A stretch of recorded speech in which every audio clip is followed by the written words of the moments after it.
रूस यूक्रेन युद्ध की छाया धीरे धीरे स्वीडन और फिनलैंड की ओर बढ़ती जा रही है। हालांकि स्वीडन अभी तक शांत है, लेकिन सरकार सतर्क है और भविष्य की रणनीति पर गंभीर मंथन जारी है। वहीं फिनलैंड भी अपनी सैन्य व्यवस्था से जुड़ी तैयारियों में लग गया है। दोनों देश अपने स्तर पर पड़ोसी देशों के साथ सहयोग बातचीत कर रहे हैं।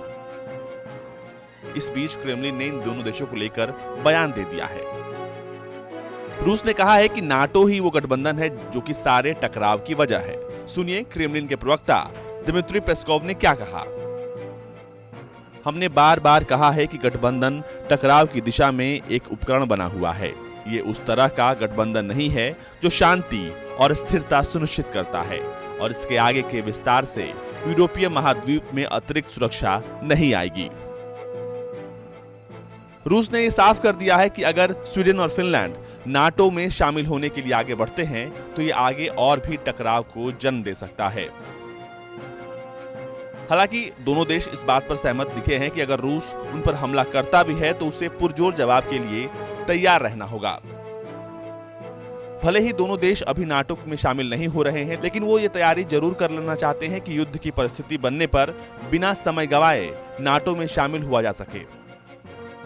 इन दोनों देशों के सैन्य प्रमुख भी एकजुट होकर आपातकालीन तैयारी कर रहे हैं। दरअसल पिछले कुछ हफ्तों में रूसी लड़ाकू विमानों ने स्वीडन के एयरस्पेस में बेखौफ प्रवेश करने के बाद यहां का माहौल काफी बदल दिया है। इस घटना को रूस यूक्रेन युद्ध के साथ जोड़कर देखा जा रहा है। हालांकि ये विमान चंद मिनटों के लिए ही स्वीडन की सीमा के अंदर थे, लेकिन इस घटना को वहां की सरकार और सेना दोनों ही गंभीरता से ले रही है। ये मामला गंभीर इसलिए भी है क्योंकि रूसी लड़ाकू विमान स्वीडन हवाई सीमा में उस वक्त नजर आए जब बाल्टिक सागर में स्वीडन फिनलैंड का संयुक्त सैन्य अभ्यास चल रहा था। सेना के शीर्ष अधिकारियों के मुताबिक इस घटना की बारीकी से जांच हो रही है और उन्होंने कहा है कि हमें सचेत रहने की जरूरत है। रूसी प्रतिनिधि को इस बाबत स्वीडिश सरकार समन जारी करेगी। उन्हें इस संदर्भ में भी तलब किया जा सकता है। आपको बता दें कि ब्रिटेन ने स्वीडन को यह आश्वस्त किया है कि अगर रूस उस पर हमला करता है तो ब्रिटेन सहायता करेगा। स्वीडन के हितैषियों की सूची में जल्द ही कुछ और देशों के नाम भी जुड़ने की उम्मीद है। दूसरे पड़ोसी देश भी अब खुलकर रूस के खिलाफ अपनी एकजुटता दिखाएंगे और जरूरत पड़ने पर स्वीडन की मदद करेंगे। बहरहाल आम जनता इस खबर से घबराई हुई है। पिछले एक हफ्ते के अंदर स्वीडन और फिनलैंड की जनता के बीच एक सर्वे कराया गया है कि कितने लोग इन दोनों देशों के नाटो में शामिल होने के पक्ष में हैं, जिसके बाद ये पता चला कि रूस के रुख को देखते हुए देश की बहुसंख्यक आबादी नाटो में शामिल होने की पक्षधर है। माना जा रहा है कि रूसी लड़ाकू विमानों का स्वीडिश सीमा में घुसना एक सुनियोजित घटना है।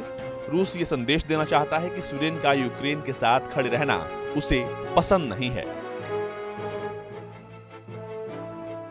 स्वीडन से यूक्रेन को मिल रही आर्थिक सहायता और सैन्य मदद रूस को नागवार गुजर रही है। आपको बता दें कि स्वीडन ने 1939 के बाद पहली दफा किसी देश को युद्ध में सैन्य सहायता उसने दिया है। शायद यही वजह है कि स्वीडन अब नाराज चल रहा है।